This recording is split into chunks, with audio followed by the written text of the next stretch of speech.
अस्सलाम वालेकुम students. Hopefully कि आपको मेरी लास्ट वाली वीडियो समझ में आई हो जो मेरी इंट्रोडक्शन टू इकोनॉमिक्स पे थी, उसके पार्ट 1 पे थी। आज मैं इसका पार्ट 2 शुरू करूँगी जिसमें मेरा मेन टॉपिक होगा प्रोडक्शन। हम इकोनॉमिक्स में होने वाली प्रोडक्शन के बारे में डिस्कस करेंगे कि कोई भी चीज़ जो प्रोड्यूस की जाती है, मतलब जो बनाई जाती है या हमारे पेश की जाती है इस्तेमाल के लिए, उसकी प्रोडक्शन का अमल कैसे होता है, क्या क्या फैक्टर उसमें ज़रूरी होते हैं और क्या क्या अहम बातें होती हैं। तो लेट वी स्टार्टेड।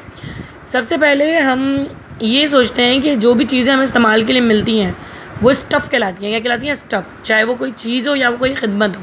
इलेक्ट्रिसिटी एक सर्विस है, वाटर एक सर्विस है, लेकिन जो चीज़ें हम कंज्यूम कर रहे होते हैं वो गुड्स कहलाती हैं। अशिया जो होती हैं वो गुड्स कहलाती हैं, जिनसे हम फ़ायदा उठा रहे होते हैं वो सर्विसेज कहलाती हैं। अब ये डिसीजन उसमें ये होता है कि ये सब चीज़ें हमें मिलती कैसे हैं, जो हमें इस्तेमाल करनी है, कैसे बनती हैं, क्यों बनाई जाती हैं, किसके लिए बनाई जाती हैं, ये प्रोडक्शन में आता है ये सारी बातें। देखिए, production is how much stuff and individual business country even world make, कि ये एक बंदा या एक बिज़नेस या एक कंट्री या पूरी दुनिया कोई चीज़ कितनी बनाती है, किस हद तक बनाती है।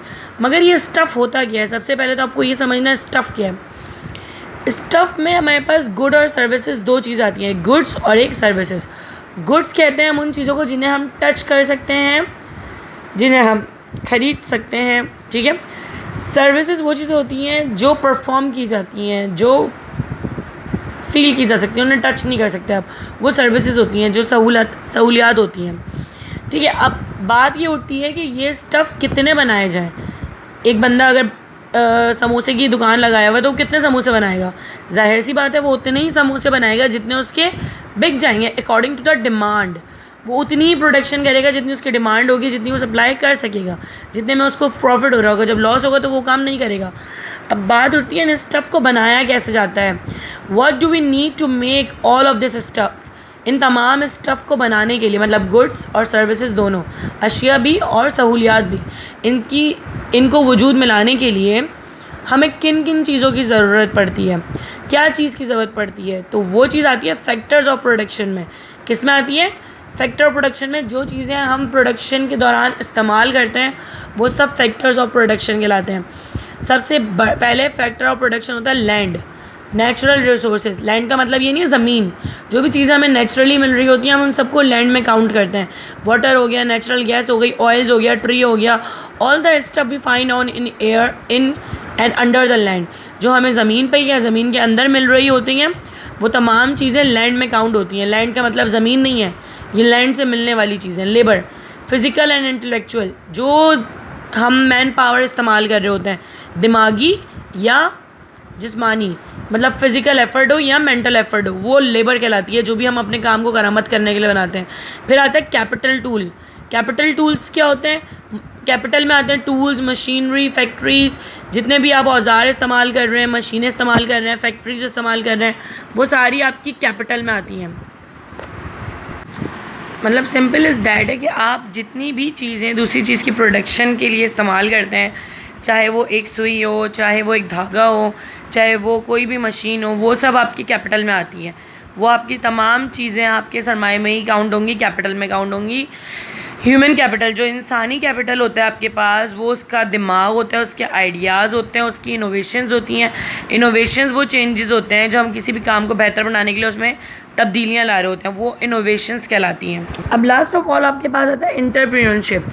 Investment time, natural resources, labour, capital and all the risk associated with production. अब एंटरप्रेन्योरशिप क्या होती है? वो तमाम रिस्क जो भी प्रोडक्शन का जो इंचार्ज होता है वो ले रहा होता है, चाहे वो इन्वेस्टमेंट में हो, लेबर पे हो, कैपिटल पे हो, वो सब जिसका जो जिम्मेदार होता है वो एंटरप्रेन्योर होता है, मतलब सरमायादार जो होता है, जो सरमायाकारी कर रहा होता है, बिजनेस चला रहा होता है। अब देखिए, फैक्टर ऑफ प्रोडक्शन में 4 चीज़ें आई। एक लैंड, जो भी रिसोर्सेज इस्तेमाल होंगी जो नेचुरल आपको मिल रही है, फिर लेबर, जितना भी आप उसमें एफर्ट यूज़ कर रहे हैं, फिर कैपिटल, जितना भी आप सरमाया लगा रहे हैं, फिर एंटरप्रेन्योरशिप, मतलब जो लोग उसको कंपनी को चलाएंगे, जो उसके प्रोडक्शन को अमल में लेकर आएंगे, वो सब एंटरप्रेन्योर में आ रहे होते हैं। मतलब वो जो सरमायादार होते हैं, सरमायाकार होते हैं, या जिन्हें आप कह सकते हैं कि बिजनेसमैन होते हैं। अब बात उठती है कि हमें कौन सा फैक्टर ऑफ प्रोडक्शन इस्तेमाल करना है। जैसे पाकिस्तान है, इसके पास सबसे ज़्यादा एग्रीकल्चर फैक्टर है। हमारे पास, हम एग्रीकल्चर कंट्री है। अमेरिका है, इंडस्ट्रियलाइज कंट्री है, उसके बाद कैपिटल भी है, इंडस्ट्रियलाइज भी है। हमारे पास सिर्फ क्या है? हमारे पास फैक्टर ऑफ प्रोडक्शन में ज़्यादातर एग्रीकल्चर होता है, मतलब लैंड मौजूद होता है और लेबर मौजूद है। कैपिटल और एंटरप्रेन्योरशिप दोनों की हमारे पास कमी होती है, क्योंकि एंटरप्रेन्योरशिप के लिए भी आपको जदीद नॉलेज और जदीद स्किल्स का रास्ता होने की ज़रूरत होती है, जब भी आप बेहतरीन प्रोडक्शन कर सकते हैं। तो प्रोडक्शन को बेहतरीन अमल में लाने के लिए हमें अपने फैक्टर ऑफ प्रोडक्शन का जायज़ा लेना होता है, जिनमें 4 किस्म के फैक्टर ऑफ प्रोडक्शन है, मैं आपको बता चुकी हूँ। लैंड मतलब नेचुरल जो आपके पास रिसोर्सेज हैं, लेबर जो आपके पास फिज़िकल और मेंटल आप मेहनत कर सकते हैं उसके ऊपर, कैपिटल जो आप सरमाया लगाते हैं, एंटरप्रेन्योरशिप आपके सरमायादारान या आपके फिल्म चलाने वाले उसके ऑनर जो होते हैं। अब आपके 3 पार्ट्स होते हैं प्रोडक्शन के। सबसे पहले होता है फैक्टर ऑफ प्रोडक्शन, मतलब 3 अहम मराइल हैं। फैक्टर ऑफ प्रोडक्शन में होता है what we need to make good and services, हमें गुड एंड सर्विसेज बनाने के लिए क्या क्या चीज़ें चाहिए। Producer company that make good and services और डिलीवर सर्विसेज, फिर वो कंपनी चाहिए जो प्रोड्यूस करेगी इन सब चीज़ों को, प्रोड्यूसर होगा। फिर वो लोग चाहिए जो इन चीज़ों को इस्तेमाल करेंगे, ख़रीदेंगे, जिनके लिए हम ये सब कुछ कर रहे होंगे, जो इन स्टफ़ को इस्तेमाल करने वाले हैं। ठीक है, प्रोडक्शन के 3 प्रोसेस होते हैं। सबसे पहले कि हम फैक्टर ऑफ प्रोडक्शन का जायज़ा लेते हैं कि हमें क्या क्या चीज़ें चाहिए, फिर कौन इनको बनाएगा, प्रोड्यूसर्स चाहिए होते हैं। उसके बाद फैक्टर ऑफ प्रोडक्शन के बाद हमें उसके बाद उसके प्रोड्यूसर्स चाहिए, और जब हम कोई चीज़ प्रोड्यूस कर चुके होते हैं तो फिर हमें उसको कंज्यूम करने के लिए उसके कंज्यूमर्स चाहिए होते हैं कि भाई अब ये चीज़ बन चुकी है, अब इसको इस्तेमाल में लेकर आना है। तो कोई इसे इस्तेमाल करेगा तो हमें फ़ायदा होगा ना वो चीज़ बनाने का, अगर वो इस्तेमाल नहीं होगी तो दोबारा फिर हम उसको नहीं बनाएंगे। अब देखिए, मैं फैक्टर ऑफ प्रोडक्शन दोबारा आपको बहुत अच्छे से समझा रही हूँ। ये जो प्रोसेस है, लैंड, लेबर, कैपिटल और एंटरप्रेन्योरशिप, तीनों मिलके, चारों मिलके प्रोडक्शन के प्रोसेस से गुजरते हैं, प्रोड्यूस करते हैं किसी चीज़ को, जिसे हम स्टफ़ कहते हैं। स्टफ़ की 2 टाइप्स हैं, एक गुड और एक सर्विसेज। गुड वो चीज़ें हैं जो हम डायरेक्टली इस्तेमाल करते हैं, सर्विस वो खिदमात हैं जो हम वसूल कर रहे होते हैं, जिनके इस्तेमाल से हम अपने आप को आराम पहुँचा रहे होते हैं। तो गुड एंड सर्विसेज दोनों हमें प्रोडक्शन प्रोसेस से मिलती हैं। जो हम उसे इस्तेमाल कर रहे हैं तो हम उसके क्या हैं, कंज्यूमर्स, या हम जिनके लिए बना रहे हैं वो उसके क्या होंगे, कंज्यूमर। अब देखिए, गुड्स 2 किस्म के होते हैं, कैपिटल गुड होते हैं, कंज्यूमर गुड्स होते हैं। कैपिटल गुड वो गुड्स होते हैं जिन्हें हम दूसरी चीज़ें बनाने के लिए इस्तेमाल कर रहे होते हैं, जैसे लोहा हो गया, डिफरेंट मशीनें हो गई, मशीन की मदद से भी हम डिफरेंट चीज़ें प्रोड्यूस कर रहे होते हैं, तो वो भी कैपिटल गुड में आती है। कंज्यूमर गुड वो प्रोडक्ट होते हैं जिन्हें हम डायरेक्टली यूज़ कर रहे हैं, जैसे गाड़ी है, जैम है, जैम हम डायरेक्टली यूज़ कर लें, लेकिन जैम बनाने की जो मशीन थी वो कैपिटल गुड में आ रही है, जैम बनाने की जितनी भी इंग्रेडिएंट्स थी वो भी कैपिटल गुड में आ रही हैं। फाइनल प्रोडक्ट कंज्यूमर गुड कहलाता है, जो कंज्यूमेबल होता है, और बाकी जितनी चीज़ बनाने में इस्तेमाल होती हैं वो कैपिटल गुड कहलाती हैं। अब देखिए, चेंज इन प्रोडक्शन 2 तरीके से चेंज होती है। एक, जब आप लैंड, लेबर, कैपिटल इंक्रीज़ करते हो, ज़्यादा चीज़ें बनेंगी। जब आप हर चीज़ को बढ़ा देंगे, लैंड को भी, लेबर को भी, कैपिटल को भी, इन्वेस्टमेंट बढ़ाएंगे, अपना कारोबार बढ़ाएंगे, तो वो इंक्रीज़ जाएगा। जब आप लैंड, लेबर, कैपिटल मतलब आप अपने रिसोर्सेज और अपने मज़दूर और अपना सरमाया कम कर देंगे तो प्रोडक्शन भी कम हो जाएगी। लेकिन ये ज़्यादा और कम क्यों होता है, किस वजह से आप ये चेंजेस लाते हैं? देखिए, सबसे पहली बात होती है स्पेशलाइजेशन।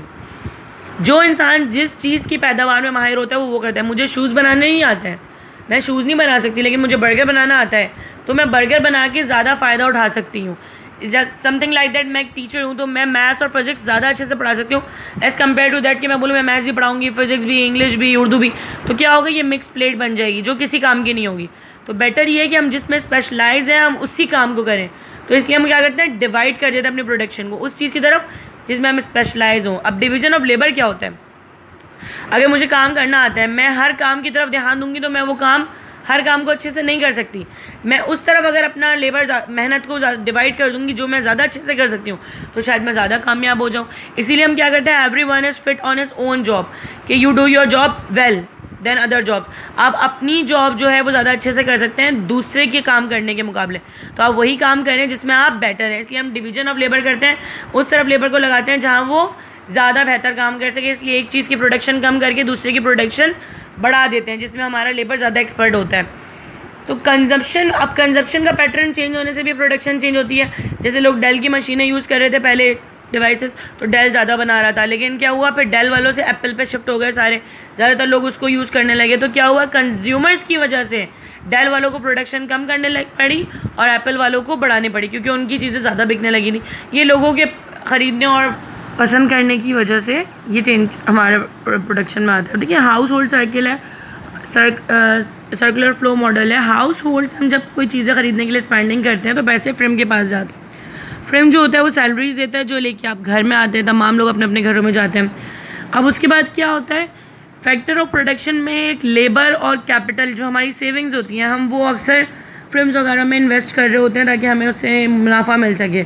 तो वो लेबर और जो हमारा कैपिटल है वो कहाँ आता है, फ़िल्म में आता है।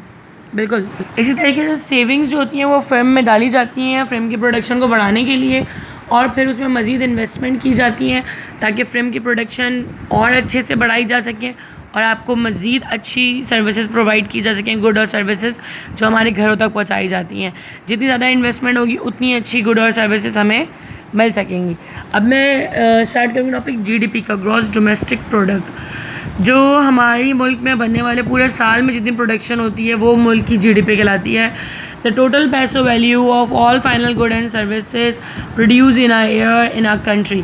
किसी भी एक कंट्री के अंदर पूरे साल में पैदा होने वाली फाइनल गुड एंड सर्विसेज की पैदावार, जितना भी आपने प्रोडक्शन किया है गुड एंड सर्विसेज का, वो सब आपका जीडीपी में काउंट होता है, उसमें प्रॉफिट और लॉस काउंट नहीं होता है।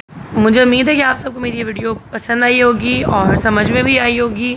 मेरा पहला मकसद यही था कि मैं आपको इकोनॉमिक्स के टर्म से ज़रा फेमिलियर करा सकूं ताकि आपको वो अच्छे से कॉन्सेप्ट सारे समझ में आए। अगर आपको इसकी बेसिक समझ में आ जाएगी तो इंशाल्लाह आगे जो बड़ी बड़ी थ्योरीज़ हैं इसकी इकोनॉमिक्स की वो भी आप बहुत आसानी से समझ सकेंगे और बहुत एक्सपर्ट हो जाएंगे, बल्कि आपको भी मेरी तरह इसमें काफ़ी मज़ा आने लगेगा। प्लीज़ आप मेरे चैनल को लाइक कीजिएगा, सब्सक्राइब कीजिएगा और अपने तमाम फैलोज़ से, जितने भी आपके दोस्त हैं, उन सबसे आप इसको शेयर भी कीजिएगा।